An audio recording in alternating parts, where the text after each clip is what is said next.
సహజంగా మన రిటైర్మెంట్ అప్పుడు వచ్చే సమస్యలు ఏంటి? Medical inflation. So medical inflation దాదాపుగా మన ఇండియాలో 13 to 15% వరకు పెరుగుతోంది. సో సహజంగా మనకు ఆఫ్టర్ ఆ ఏజ్ తర్వాత మనకు రాబోయేటువంటి ఎక్స్పెన్సెస్ ఎక్కువగా, అంటే అన్ఎక్స్పెక్టెడ్.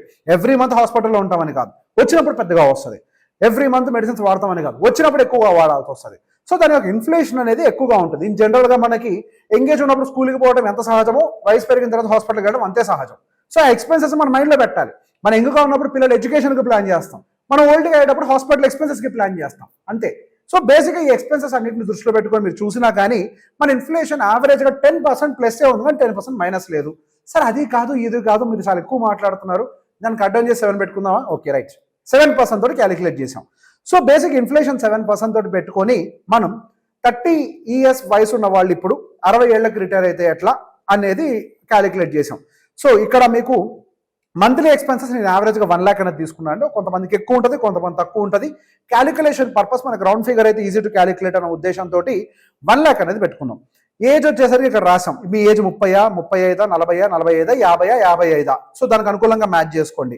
సహజంగా రిటైర్మెంట్ ఏజ్ అనేది 60 అనుకుంటాం కాబట్టి అందరికీ 60 రిటైర్మెంట్ ఏజ్ అనుకుందాం. ఇప్పుడు 30 సంవత్సరాల వయసు ఉన్న వాళ్ళు 60 ఏళ్ళకి రిటైర్ అవుతాడంటే ఇంకా 30 ఏళ్ళ సమయం ఉంది.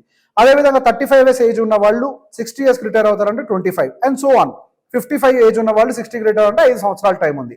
సో బేసిక్ ఇంకా ఎన్ని ఇయర్స్ రిటైర్మెంట్ అవ్వడానికి పెండింగ్ ఉంది, ఓకే, అది రాశాం.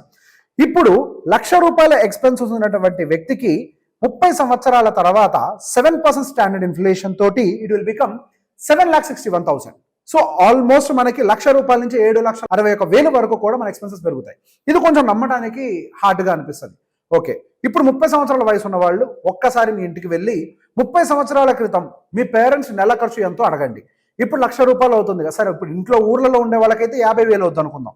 వాళ్ళకి 30 సంవత్సరాల క్రితం వాళ్ళ ఎక్స్పెన్సెస్ ఎంతో అడగండి. గట్టిగా 15,000 నుంచి ₹2,000 ఉండేదిగా. 15,000 నుంచి 2,000 ఎక్కడ, ఇప్పుడు 50,000 ఖర్చు ఎక్కడ? 30 సంవత్సరాల్లో ఎన్ని టైమ్స్ పెరిగింది? అది ఇంటూ 20 అనుకుంటా ఆల్మోస్ట్.